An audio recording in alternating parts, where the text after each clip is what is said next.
نثر مسجع کی بھی 3 قسمیں ہیں: متوازی، مترف، متوازن۔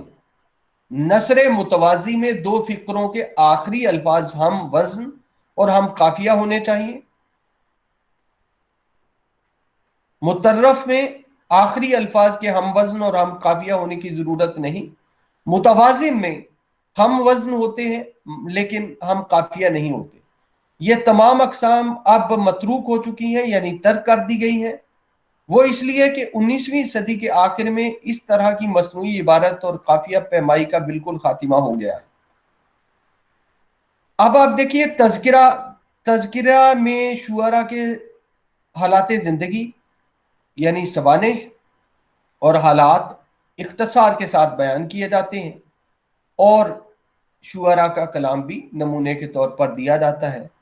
اور گلدستہ ماضی میں گلدستہ بھی ایک یونرا تھی۔ اصل میں گلدستہ جو ہے مجموعہ نظم کو کہا جاتا تھا، مجموعہ نظم کا نام گلدستہ ہوتا تھا۔ اب آپ دیکھیے کہ مجموعہ نظم کو گلدستہ کہا جاتا تھا، اور ظاہر ہے یہ بھی کلاسیکی دور کی ہی بات ہے جب گلدستے دیکھنے کو ملتے تھے، یعنی نظموں کا ایک مجموعہ ہوتا تھا اور اسے جو ہے وہ گلدستہ کہا جاتا تھا۔ بہرحال تو اب آپ دیکھیے کہ جو عہد اکبری ہے، اردو زبان کی توسیع کے جو لوگ شائق تھے انہیں اس زبان کو مختلف طبقوں کے لوگوں تک پہنچانے اور اس کو پھیلانے کے لیے دونوں اقسام کے الفاظ یعنی ملکی، مقامی اور بیرونی دونوں کے استعمال کرنے کی ضرورت تھی، یعنی عربی، فارسی، ترکی، باہر سے جو بھی لفظ آئے ان کو اس میں استعمال کرنے کی ضرورت تھی، اور ظاہر ہے ہر دور میں رہتی ہے۔ اس کوشش کی رفتار عہد اکبری میں بڑی صورت کے ساتھ دیکھنے کو ملتی ہے۔ شہنشاہ اکبر کا دل چاہتا تھا کہ ملک کی مفتوح رعایا اور باہر کے فاتح زبان کے ذریعے باہم شیر و شکر ہو جائیں۔ چنانچہ وہ خود بھی کبھی کبھی دیسی زبان، مقامی زبان یعنی ہندوی میں شعر کہتا تھا، اور اس کے اہل دربار بھی اس کی تقلید میں ہندوی میں کہتے تھے، اور ہندوی شاعروں کی بڑی قدر کرتے تھے۔ اس کے درباری شاعر سنسکرت سے فارسی میں ترجمہ کرتے تھے۔ فیضی نے اکثر ہندوی دوہرے کہے، اور ابراہیم خانہ دربار اکبری کا رکن اعظم اور فارسی کا مشہور شاعر ہندوی کا بھی اچھا خاصا شاعر تھا۔ چونکہ فاتح اور مفتوح دونوں اقوام میں یکجہتی اور اتحاد تھا، اس وجہ سے زبانوں میں بھی اتحاد پیدا ہوا اور کئی زبانوں سے مل کر ایک نئی زبان پیدا ہو گئی۔ اب یہ کہنا کہ کئی زبانوں سے مل کر ایک زبان پیدا ہوگی، بہرحال یہ بات لفظوں کی حد تک جو ہے بھی ٹھیک نہیں ہے۔ لفظوں کا گیو اینڈ ٹیک تو زبانوں کے اندر ہوتا ہے، لیکن زبان کا جو بنیادی سٹرکچر ہوتا ہے وہ کسی ایک انسانوں کی نسل سے ہزارہا سال ٹرانسمیشن کا سلسلہ جاری رکھتا ہے، منتقلی کا سلسلہ جاری رکھتا ہے، اور پھر وہ زبان جو ہے ظاہر ہے with the passage of time refined ہوتی جاتی ہے۔ بہرحال اکبر ہی کے زمانے میں راجہ ٹوڈرمل نے ایک بڑا کام کیا جو اردو کی اشاعت ثابت ہوا۔ غیر منقسم ہندوستان کے مالی حسابات پہلے دیسی زبان میں لکھے جاتے تھے، جن کو مسلمان افسران صیغہ مال اچھی طرح نہیں سمجھتے تھے، اور حساب کی جانچ پڑتال میں ان کو مجبوراً مترجم سے مدد لینا پڑتی تھی، اور اس طرح دیسی حساب نویسوں یعنی مقامی حساب نویسوں اور غیر ملکی حساب فہموں میں ایک بود رہتا تھا، ایک دوری رہتی تھی، جس کو راجہ ٹوڈرمل نے اس طرح دور کیا کہ مسلمان افسروں کو ہندوی زبان اور ہندو محاسبوں کو فارسی زبان سیکھنے کی سخت تاکید کی گئی، اور اس کا حکم دے دیا، جس کا نتیجہ یہ ہوا کہ فارسی زبان کی تعلیم ملازمت کے حصول اور ترقی کی منزلیں طے کرنے کے لیے بہت ضروری قرار پا گئی۔ کسی طرح کی ترقی اور دربار میں رسائی بغیر بادشاہ کی زبان جانے ہوئے ممکن نہ تھی۔ راجہ ٹوڈرمل نے حکم دے دیا کہ صیغہ مال میں جو لوگ ملازمت کرنا چاہیں ان کے لیے فارسی زبان کی تحصیل یعنی فارسی زبان سیکھنا لازمی ہے. بس جس چیز کی کے زمانے میں ہوئی وہ شاہ جہاں کے دور میں درجہ تکمیل کو پہنچی اور اب زبان اس قابل ہو گئی تو ادبی اغراض میں کام آ سکے، علمی اغراض میں کام آ سکے. ترقی اور درستی اور اصلاح کا کام بے شک زبان پر جاری رہا. ظاہر ہے کہ یہ سلسلہ تو جاری ہی رہتا ہے، وہ اس لیے کہ زبان بھی زندہ انسانوں کی طرح کبھی اپنے سفر کو جاری رکھتی ہے بلکہ تسلسل کے ساتھ جاری رکھتی ہے، اور کبھی کبھی ایسا بھی ہوتا ہے کہ کچھ الفاظ جو لوگوں کو نامانوس محسوس ہوتے ہیں ان کو ترک کر دیا جاتا ہے، یعنی ان کو چھوڑ دیا جاتا ہے اور وہ متروکات کی ذیل میں آتے ہیں. اب آپ دیکھیے کہ قدیم جو دکن کے شعراء تھے اور دربار تھا اور گولکنڈہ کے بادشاہ تھے اور بیجاپور کے بادشاہ تھے، بہرحال وہاں بھی اردو زبان کو خاصی پذیرائی ملی. امیر خسرو کے زمانے کو اردو زبان کی نمود کے واسطے صبح کاذب کہا جا سکتا ہے، جس کی صبح صادق دکن کے مطلع پر ہوئی. اور کب ہوئی؟ جب مسلمان شاہ نے بیجاپور اور گولکنڈہ کے عہد میں ہم دیکھتے ہیں کہ وہاں جو ہے وہ سرپرستی کی گئی اردو کی، جس کے اسباب کو ظاہر ہے کہ آپ نے پہلے بھی جانا کہ علاؤ الدین خلجی جو ہے وہ شمالی ہندوستان سے اپنا پایا تخت جو ہے وہ دکن کو بنا لیتے ہیں. تو پھر ایسے اسباب بن جاتے ہیں دکن میں کہ اس زبان کی شمالی ہندوستان میں ہونے کی بجائے دکن میں ہوتی ہے. اچھا جی، اب شاہان بیجاپور اور شاہان گولکنڈہ علم و فضل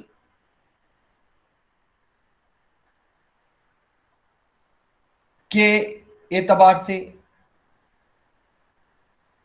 ایسے لوگوں کے ساتھ بہت مروت کے ساتھ پیش آتے تھے جن کا علم کے ساتھ تعلق ہوتا تھا، اور شاہان اودھ اور شاہان گولکنڈہ ایسے لوگوں کے قدردان بھی تھے.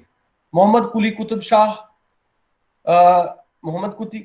شاہ کا جو زمانہ ہے وہ 1581 سے لے کر 1611 عیسوی تک کا ہے.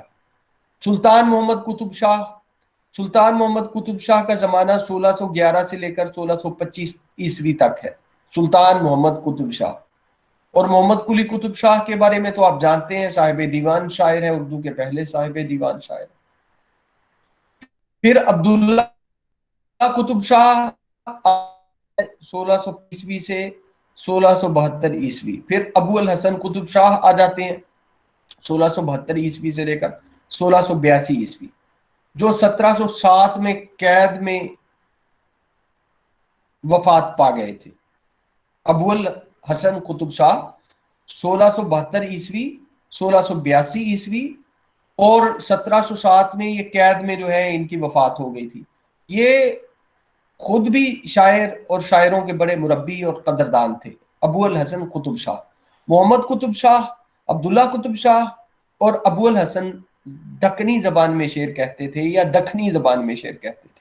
محمد قطب شاہ، عبداللہ قطب شاہ اور ابو الحسن یہ دکھنی یا دکنی زبان میں شعر کہتے تھے، جو اردو ہی کی ایک سمجھ لیجئے کہ صورت ہے. ان سب نے غزل، ربائی، مثنوی، قصیدہ، مرثیہ تمام اصناف میں لکھا جو زمانے میں ظاہر ہے ایک اس طرح بیجاپور کے ابراہیم عادل شاہ ثانی 1580 عیسوی 1620 عیسوی اور علی عادل شاہ